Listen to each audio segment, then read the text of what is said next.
সুর অপূর্ব মাধুর্যমণ্ডিত এবং মধ্যরাত গীত হওয়ার রীতি। সংস্কৃত ভাষায় কবিতাকে ছন্দবদ্ধ করার কতকগুলি বিশেষ নিয়ম আছে। ছন্দ ও মাত্রা আধুনিক কবিতার মতো খামখেয়ালিভাবে লেখা হয় না। সুসংবদ্ধ কবিতার মধ্যে গায়ত্রী মন্ত্র হচ্ছে শ্রেষ্ঠ, যা সুযোগ্য ব্রাহ্মণেরা গিয়ে থাকেন। শ্রীমদ্ ভাগবতে গায়ত্রী মন্ত্রের উল্লেখ করা হয়েছে। যেহেতু গায়ত্রী মন্ত্রের মাধ্যমে ভগবানকে উপলব্ধি করা যায়, তাই তা হচ্ছে ভগবানের প্রতীক। আত্মমার্গে বিশেষভাবে উন্নত মানুষের জন্য গায়ত্রী মন্ত্র, এবং কেউ যদি এই মন্ত্রে সিদ্ধি লাভ করেন, তবে তিনি ভগবত ধামে প্রবেশ করতে পারেন। গায়ত্রী মন্ত্র উচ্চারণ করতে হলে প্রথমে জড়া প্রকৃতির সত্য গুণে অধিষ্ঠিত ব্যক্তির গুণ অর্জন করা প্রয়োজন। বৈদিক সভ্যতার গায়ত্রী মন্ত্র অর্থাৎ গুরুত্বপূর্ণ এবং তাকে ব্রাহ্মণের শব্দ অবতার বলে গণ্য করা যায়। ব্রাহ্মণ হচ্ছেন ওর প্রবর্তক এবং এই মন্ত্র গুরু শিষ্য পরম্পরায় তার থেকে নেমে আসছে। সমস্ত মাসের মধ্যে অগ্রহায়ণ মাসকে বছরের শ্রেষ্ঠ সময় বলে গণ্য করা হয়, কারণ ভারতবর্ষে এই সময়ে ক্ষেতের ফসল সংগ্রহ করা হয় এবং তাই জনসাধারণের সকলকে এই সময় গভীর সুখে মগ্ন থাকে। সম্ভব অবশ্যই বসন্ত এমন একটি ঋতু যে সকলেই তা পছন্দ করে, কারণ বসন্ত ঋতু নাতিশীতোষ্ণ এবং এই সময় গাছপালা ফুলে ফলে শোভিত হয়।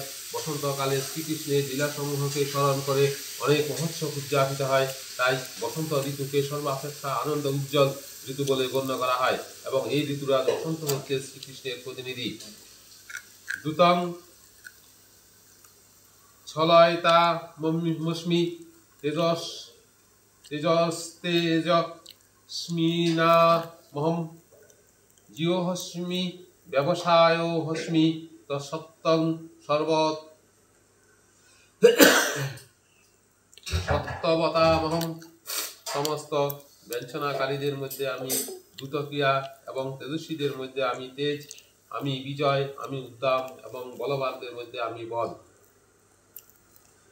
সমগ্র ব্রহ্মাণ্ডে নানা রকম প্রজ্ঞানকারী আছে। সব সময় প্রজ্ঞানরা প্রবঞ্চনার মধ্যে দ্রুত ক্রিয়া হচ্ছে শ্রেষ্ঠ, তাই তা শ্রীকৃষ্ণের প্রতীক। পরমেশ্বর রূপে শ্রীকৃষ্ণ যে কোনো মানুষের থেকেই অনেক বড় প্রবঞ্চক হতে পারেন। শ্রীকৃষ্ণ যদি কাউকে প্রতারণা করতে চান, তাহলে কেউই তাকে এড়াতে পারে না।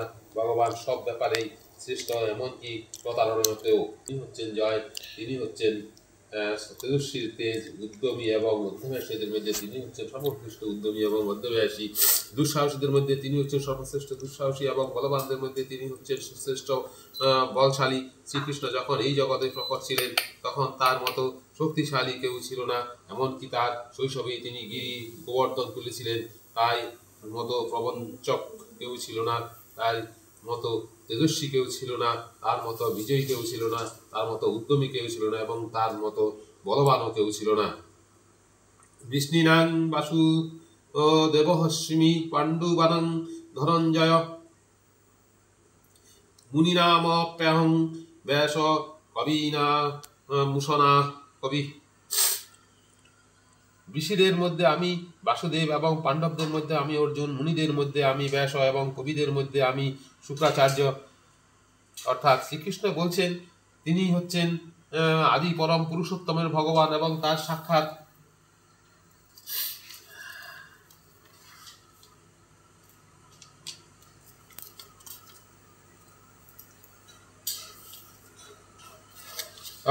সাক্ষাৎ কায়াভুজ্য হচ্ছেন বাসুদেব। বাসুদেবের অর্থ হচ্ছে বাসুদেবের সন্তান।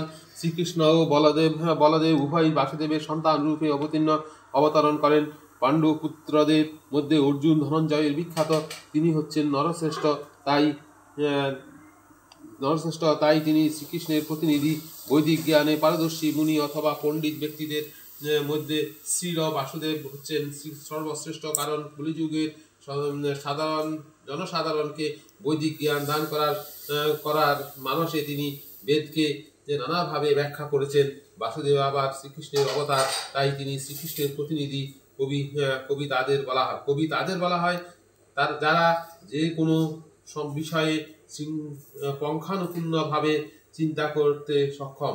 কবিদের মধ্যে দৈত্যাদের কুলগুরু উষণা ও শুক্রাচার্য হচ্ছেন শ্রেষ্ঠ